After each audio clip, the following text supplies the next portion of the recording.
नमस्कार, मैं सुनील कुमार स्वागत करता हूं आप सभी का एमसीए विद सुनील में। उम्मीद है आप सभी अच्छे होंगे। तो चलिए बिना किसी देरी के शुरू करते हैं हमारी आज की क्लास। दोस्तों, आज हम पढ़ेंगे क्वांटम संख्या। क्वांटम संख्या या क्वांटम नंबर।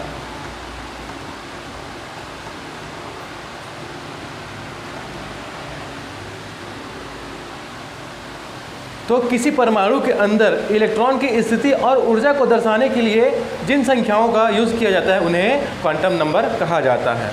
ठीक है, किसी परमाणु के अंदर इलेक्ट्रॉन की स्थिति और ऊर्जा को प्रदर्शित करने के लिए जिन संख्याओं का उपयोग किया जाता है उन्हें क्वांटम नंबर कहा जाता है। क्वांटम नंबर 4 प्रकार के होते हैं। पहला है मुख्य क्वांटम संख्या,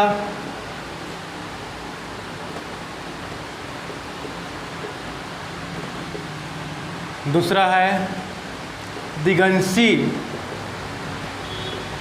क्वांटम संख्या,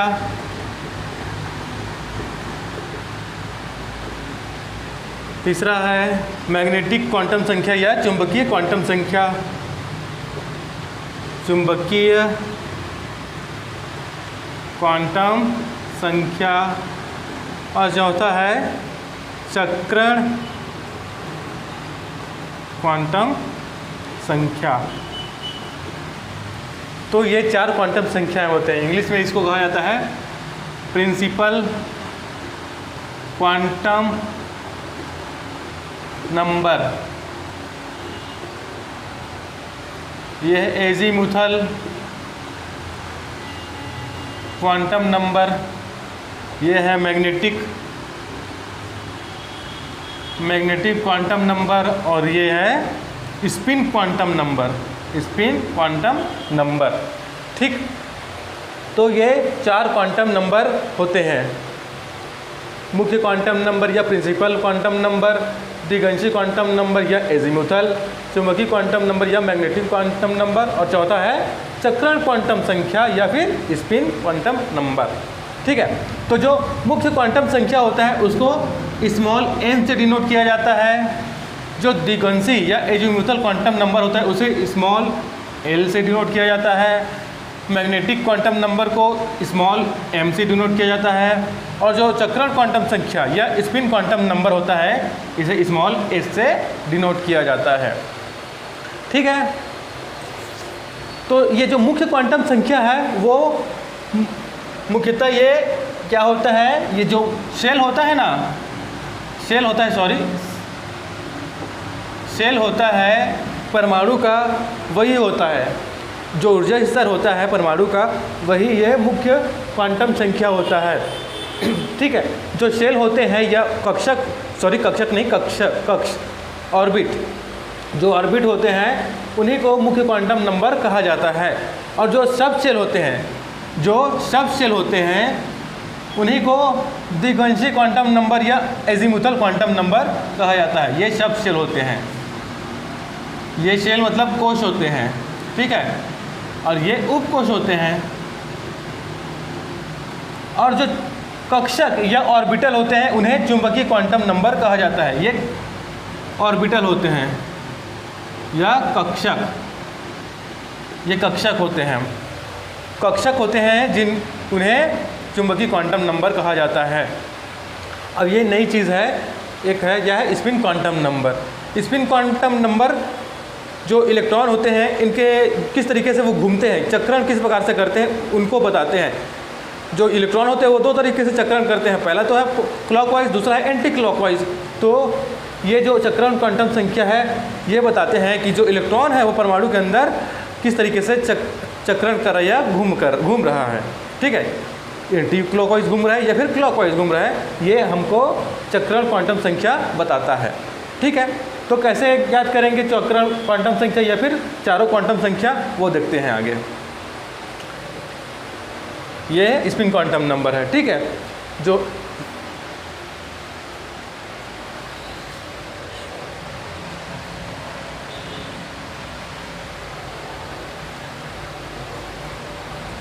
अच्छा, क्वांटम नंबर जानने के लिए हमें क्या ज़रूरी है, हमें इलेक्ट्रॉनिक विन्यास जानना बहुत ज़रूरी है।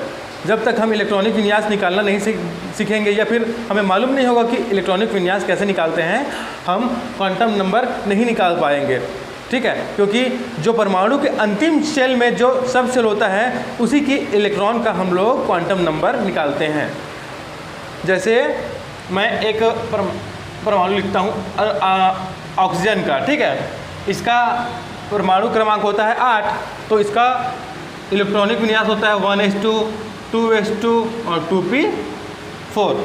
तो ये जो लास्ट में है इलेक्ट्रॉन, ये लास्ट सेल के लास्ट सब सेल में जो इलेक्ट्रॉन है, इन्हीं का हमको क्या निकालना होता है, क्वांटम नंबर निकालना होता है। ठीक है, तो जब तक हमें इलेक्ट्रॉनिक विन्यास निकालना नहीं आएगा तब तक हम इस स्थिति तक नहीं पहुंचेंगे, और जब इस स्थिति तक नहीं पहुंचेंगे तो हम क्वांटम नंबर कैसे निकाल पाएंगे, है ना। तो इसको निकालने से पहले हमें इलेक्ट्रॉनिक विन्यास निकालना ज़रूरी आना चाहिए। ठीक है, मैंने अपने पिछले क्लास में आपको ऑलरेडी बता चुका हूँ इलेक्ट्रॉनिक कॉन्फ़िगरेशन कैसे निकालते हैं, तो एक बार आप लोग उसको जाकर देख लीजिएगा। अगर आप लोग को अभी समझ में नहीं आया है तो फिर आपको समझ में ज़रूर आ जाएगा। ठीक है, तो फिर कैसे निकालते हैं वो देखते हैं। क्वांटम नंबर, 4 क्वांटम नंबर होते हैं हमारे पास, n, l, m और s।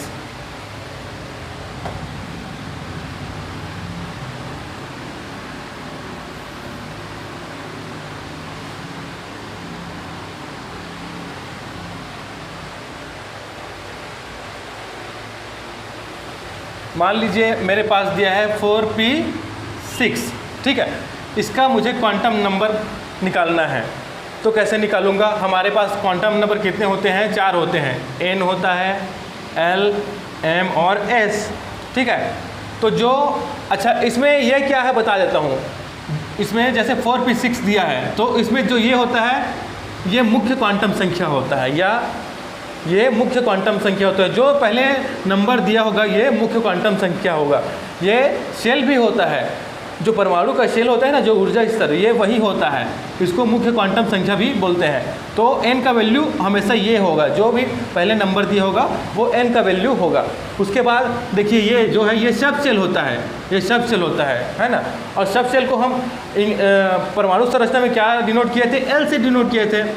L क्या होता है, sp d और f होता है ना, L की वैल्यू sp d और f होती है ना।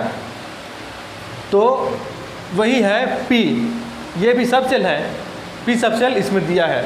अच्छा s की वैल्यू क्या होती है, 0, p की वैल्यू होती है 1, d की वैल्यू होती है 2 और f की वैल्यू होती है 3।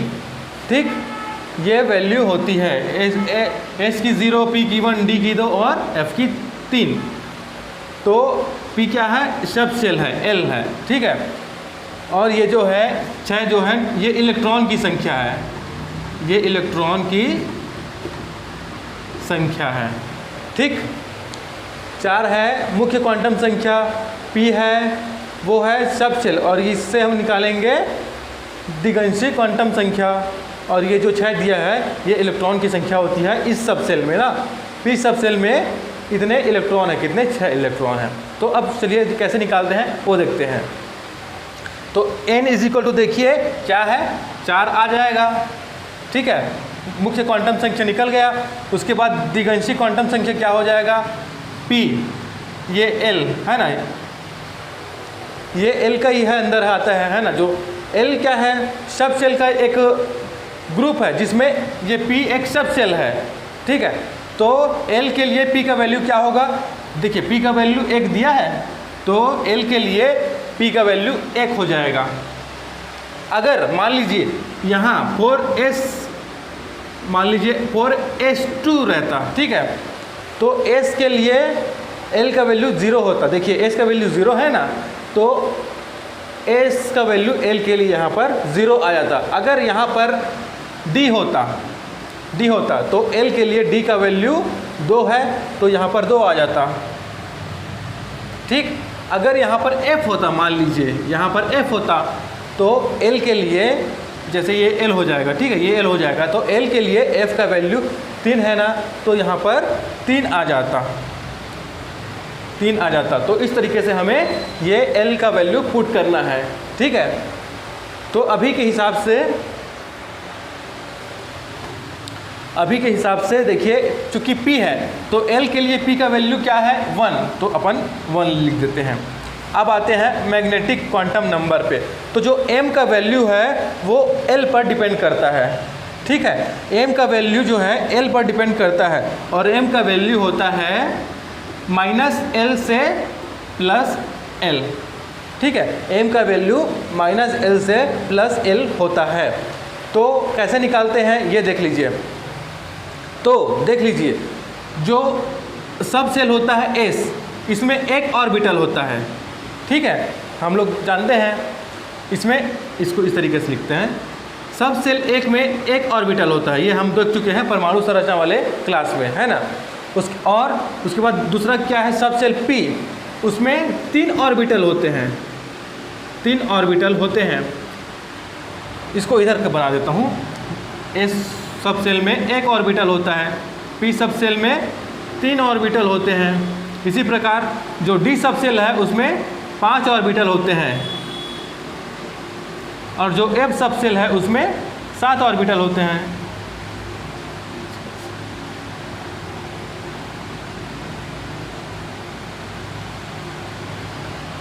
ऑर्बिटल होते हैं।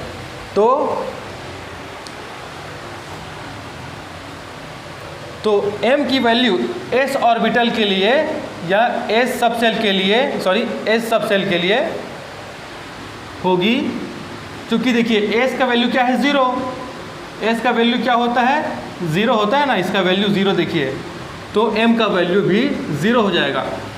जहाँ s दिया है यहाँ पर, वहाँ m की वैल्यू हमेशा 0 हो जाएगी, ठीक है। वहाँ m की वैल्यू हमेशा 0 होगी। इस स्थान पर अगर s आता है कभी भी तो आप सीधा m की वैल्यू 0 डाल दीजिएगा, ठीक है। तो s के लिए, ठीक है, s के लिए 0। अब आते हैं दूसरा क्या है, दूसरा है P। तो P की वैल्यू क्या होती है 1 होती है ना।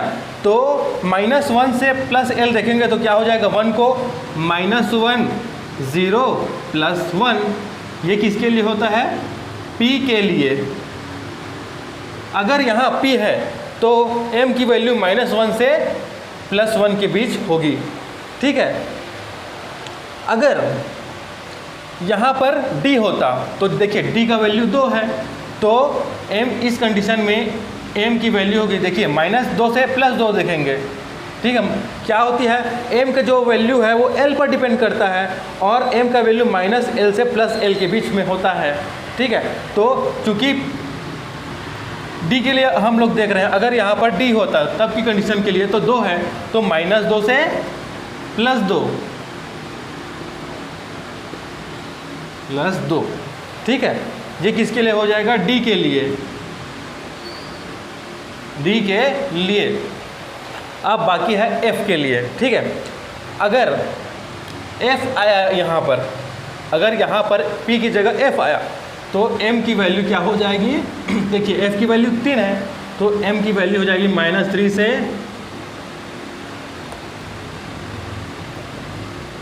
+1 +2 और +3 +2,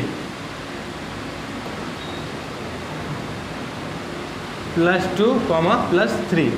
m की वैल्यू हो जाएगी -3 से +3, ठीक है। ये किसके लिए हो जाएगा, f के लिए, f के लिए। तो देखिए हमें m की वैल्यू निकालनी है, m की वैल्यू निकालनी है, ठीक है। और m की वैल्यू किस पे डिपेंड करता है, l पर, और l क्या है, यहाँ पर p है। तो देखिए p में कितने ऑर्बिटल्स हैं, 3 ऑर्बिटल्स हैं, तो हम पहले 3 ऑर्बिटल्स बना लेंगे, इस तरीके से 3 ऑर्बिटल्स बना लेंगे, ठीक है। और m के लिए p के लिए जो 3 ऑर्बिटल्स हैं, इसके लिए l का वैल्यू देखिए क्या है, p के लिए ये देखिए -1 से +1 है, तो ये देख लीजिए -1 0 +1, ठीक है। अब इस जो डिब्बे हैं या फिर ऑर्बिटल्स हैं, हम इनमें इलेक्ट्रॉन को फिलअप कर लेते हैं, ठीक है, फिलअप कर लेते हैं। तो देखिए 6 इलेक्ट्रॉन हैं, तो एक एक करके भरते जाएंगे, ठीक है। तो पहले क्लॉकवाइज जाएगा, ये ऐसे। जब हम इलेक्ट्रॉन भरते हैं तो जब ऐसे करते हैं तो ये क्लॉकवाइज हो जाता है, और ये ऐसे करते हैं तो ये एंटी क्लॉकवाइज होता है। ठीक है, तो पहले हम क्लॉकवाइज भरेंगे। तो पहला भराया, ये दूसरा भराया, तीसरा भराया। ठीक है, 3 इलेक्ट्रॉन भर लिए हम ऑर्बिटल में। अब 3 बाकी है, तो देखिए आगे कुछ नहीं है, तो फिर वापस यहाँ आएंगे। अब इसको एंटी क्लॉकवाइज भरेंगे।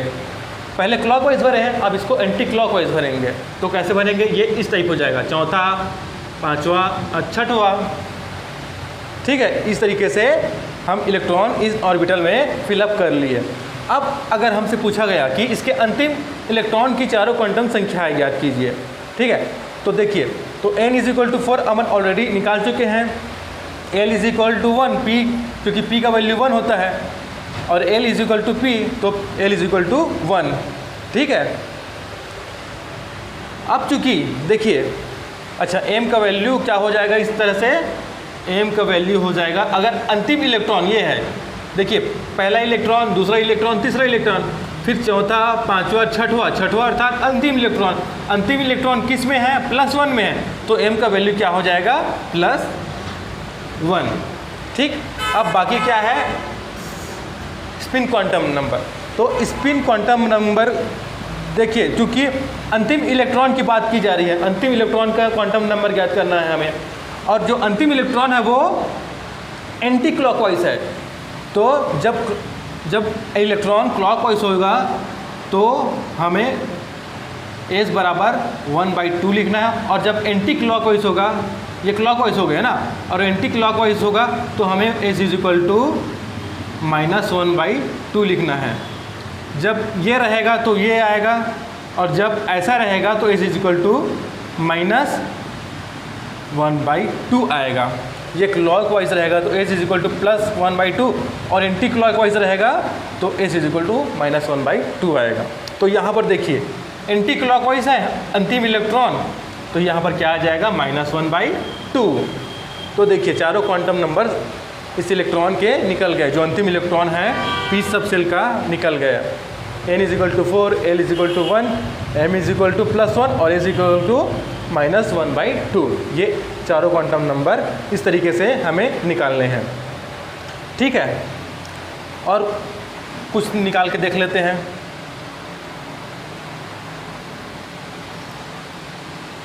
मान लीजिए हमारे पास है 3s तो एकदम वो हो जाएगा, अपन थोड़ा लंबा का देखते हैं। 4p6 तो अभी देख लिए, 4d कर देते हैं 1 मिनट। अपन एक मान लीजिए उदाहरण के लिए 47 है। ठीक, तो इसका हमें जो 7वां इलेक्ट्रॉन है उसका सभी क्वांटम नंबर हमें निकालना है। तो क्या करेंगे, ये क्या होता है, n, ये l होता है। ठीक है, ये n होता है, ये l होता है, तो n = मुख्य क्वांटम नंबर क्या हो गया, 4 हो गया।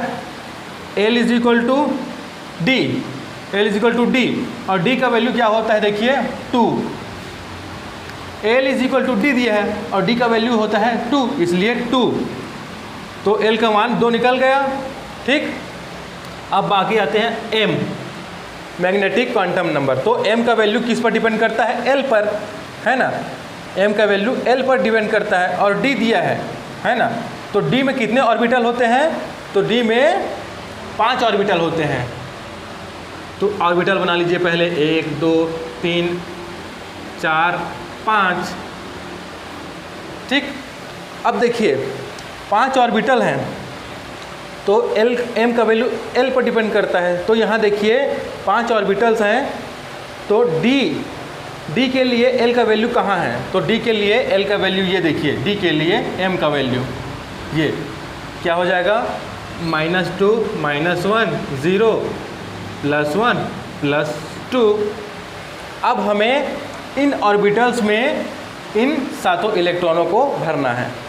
ठीक, तो पहले क्लॉकवाइज भरते हैं हम लोग, ये पहला, ये दूसरा, ये तीसरा, ये चौथा, ये 5वां, आगे कुछ नहीं है तो फिर वापस आ जाएंगे। 5 भरा गए हैं, ये 6वां एंटी क्लॉकवाइज भराएगा, ये 7वां।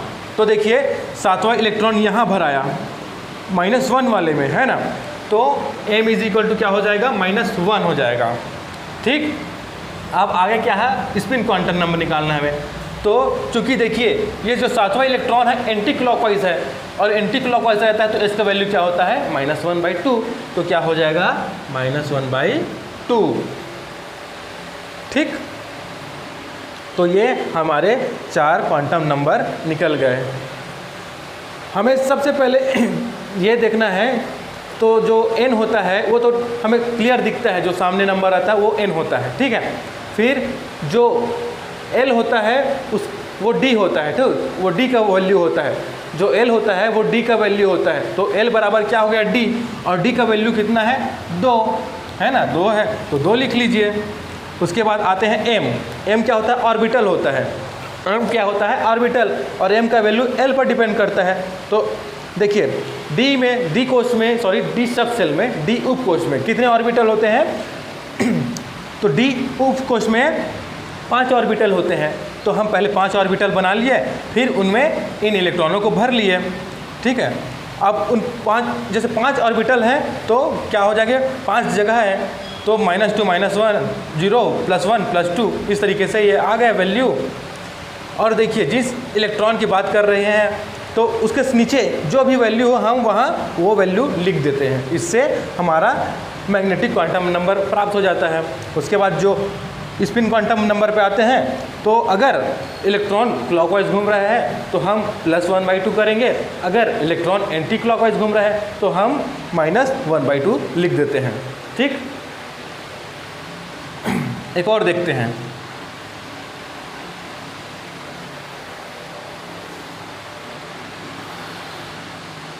एग्जाम्पल के लिए 4f8 ये मान लीजिए एग्जाम्पल के लिए देख लिए।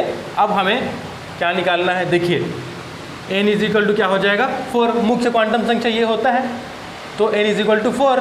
अब l = क्या है f, ये l = क्या है f, और f का वैल्यू क्या होता है 3, तो यहाँ पर 3 लिख दीजिए, ठीक है। तो l का वैल्यू क्या आ गया 3, ठीक। अब आगे आते हैं मैग्नेटिक क्वांटम नंबर। तो m का वैल्यू l पर डिपेंड करता है ना।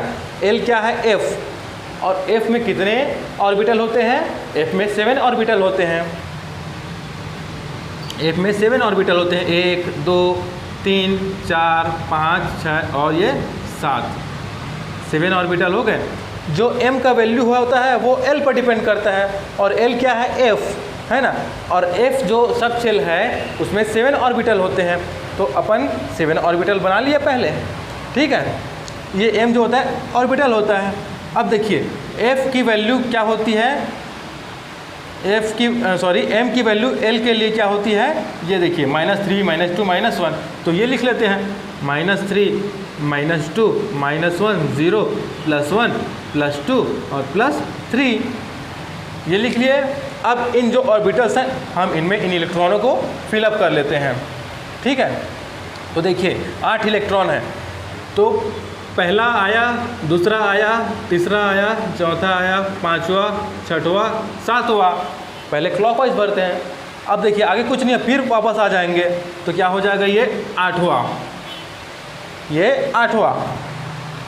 तो हमें 8वें इलेक्ट्रॉन की क्वांटम नंबर संख्या बतानी है। तो इसके लिए ये तो पहले निकाल लिए हैं हम दोनों को, है ना। तो m का वैल्यू क्या हो जाएगा इस 8वें के लिए, जो m = देखिए -3 वाले में है ना, -3 वैल्यू वाले में है ये, तो क्या हो जाएगा -3, ठीक। m का वैल्यू -3 आ गया। अब हमें s का वैल्यू निकालना है, s अर्थात स्पिन क्वांटम नंबर। तो देखिए चूँकि ये जो इलेक्ट्रॉन है एंटी क्लॉकवाइज घूम रहा है, इसलिए s का वैल्यू क्या हो जाएगा -1/2, ठीक। अगर अभी तो इसके लिए निकाल लिए, अगर हमें इसके तीसरे इलेक्ट्रॉन के क्वांटम नंबर हमें पूछता है, तो देखिए तीसरा कौन सा है, पहला, दूसरा और तीसरा। ये तीसरा है, ये वाला, ये तीसरा है। तो m इस कंडीशन में m का वैल्यू क्या हो जाएगा -1। देखिए -1 वाले में है ना ये, और चूंकि क्लॉकवाइज है तो क्या हो जाएगा, एक वैल्यू 1/2 +1/2 हो जाएगा, ठीक। तो जो मुख्य क्वांटम नंबर होता है जो हमें इसी को देख के मिल जाता है, जो पहला नंबर होता है वो n होता है, ये मुख्य क्वांटम संख्या होता है। उसके बाद जो l होता है वो f उसके बराबर होता है, l जो होता है f के बराबर होता है, और f की वैल्यू क्या है 3 है, इसलिए l = 3 हो जाएगा। इसका मतलब क्या हो जाएगा, l = 3, ठीक है, l = 3। अब देखिए, अब आते हैं मैग्नेटिक में। तो देखिए ये ऑर्बिटल है, तो जो f सब सेल में होता है उसमें 7 ऑर्बिटल होते हैं। तो पहले 7 ऑर्बिटल बना लिए, फिर उन ऑर्बिटल्स की वैल्यू हम इस तरीके से भर लिए, जैसे 7 ऑर्बिटल्स है तो इनको भर लिए, फिर जो इलेक्ट्रॉन है इन ऑर्बिटल्स में भर लिए। पहले पूरा क्लॉकवाइज जाएगा, फिर जो बचता है वो एंटी क्लॉकवाइज आता है। अब उससे हम m की वैल्यू इस तरीके से निकाल लेते हैं, जिस भी इलेक्ट्रॉन की, इसमें से किसी की भी इलेक्ट्रॉन का पूछेगा तो हम इससे निकाल लेंगे। उसके बाद अगर इलेक्ट्रॉन जो है जिसके बारे में बात की जा रही है वो क्लॉकवाइज घूम रहा है तो +1/2, अगर वो एंटी क्लॉकवाइज घूम रहे हैं तो वैल्यू क्या हो जाएगा, -1/2। ठीक, एक और करके देखते हैं, आप लोग को क्लियर समझ में आएगा। तो कार्बन के अंतिम इलेक्ट्रॉन की चारों क्वांटम संख्या ज्ञात करना है हमें। तो कार्बन का क्या होता है, परमाणु क्रमांक 7 होता है। इसका इलेक्ट्रॉनिक विन्यास होता है 1s2 2s2 2p3 2p3 1s2 2s2 2p3, ठीक है।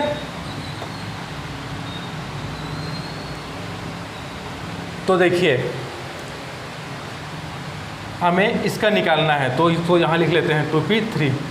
तो n बराबर क्या हो जाएगा, n = 2 मुख्य क्वांटम नंबर। इसके बाद क्या आता है l, तो देखिए l, ये l होता है तो l = p है, तो p का वैल्यू क्या होता है 1 होता है, ठीक है, इसलिए l = भी 1 हो जाएगा। ठीक, उसके बाद देखिए क्या m, तो p ऑर्बिटल में, ये इस p ऑर्बिटल में, सॉरी p सब सेल में, सब सेल है ना, ऑर्बिटल नहीं है, तो ये p सब सेल में कितने ऑर्बिटल होते हैं, तो p सब सेल में 3 ऑर्बिटल होते हैं, 3 ऑर्बिटल होते हैं। तो 3 ऑर्बिटल बना लिए। अब जो इस m का वैल्यू यहाँ से देख लेते हैं क्या होता है, -1 0 +1 -1 0 +1।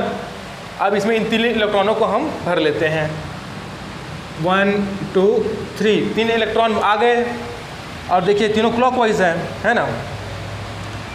m का वैल्यू क्या हो जाएगा, अगर तीसरे इलेक्ट्रॉन की बात करता है तो +1, अगर दूसरे इलेक्ट्रॉन की बात करेगा तो क्या हो जाएगा 0, अगर पहले इलेक्ट्रॉन की बात करेगा या पहले इलेक्ट्रॉन के क्वांटम नंबर पूछेगा तो क्या हो जाएगी यहाँ पर m = -1, ठीक है। क्योंकि लास्ट का पूछ रहा है इसलिए हम क्या बोलेंगे +1। अब बारी आती है स्पिन क्वांटम नंबर।